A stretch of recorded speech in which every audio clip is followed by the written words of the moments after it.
ترسو و بزدل بی‌اعتماد به نفس، تو عملی چی فقط یه لفظ. قاطی با دوزاریا نمیگه با کیا، فقط میپرسه کجا بیام، میکنه وقت و طلب جلو با سنگ و تلس. چه فایده زنده باشه بکنه عمر و طلب، این زندگی اشتباشه مثل یه موشه لای کلی لاشه. حیف انگشت اشاره که بره پشت ماشه واسه یه تو.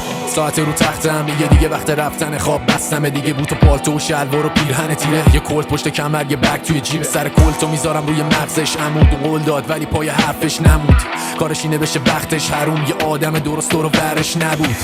درگیر هدفای پوچ، یه ضعیف بی معنی گیره سفر و کوش، رخ شیر و پلنگ میگیره با تفکر موش، منو یاد خودم میندازه و خودم ولی کوش نیستم. رفتم الان سر تیتر این دفترم، پر شده منبع نفتمم، به شمشم در حال کندنم. تو بگو کیو کشتم، کیو خط زدم، کیه میره زیر مشتم، همش زندگی پر کسچر درسامش سیخی چند وقتی خودم اوستام، از رویام یه رو خندیدن دوستام، از آتیش میسازه ابراهیم بوستان. حالا بگو کیو کشتم، پاش وایستادم چون من یه بال گشنم. میکنمت خلاص چون باید بری، اگه نرسیدی جایی خودت مقصری، نگو نه منو کشت. زندگی داره میره اپیزود دوش، قله رو میبینم و نمیبینم تو رو، انقدر اصرار نکن دستتو من نمیگیرم، برو اپیشم.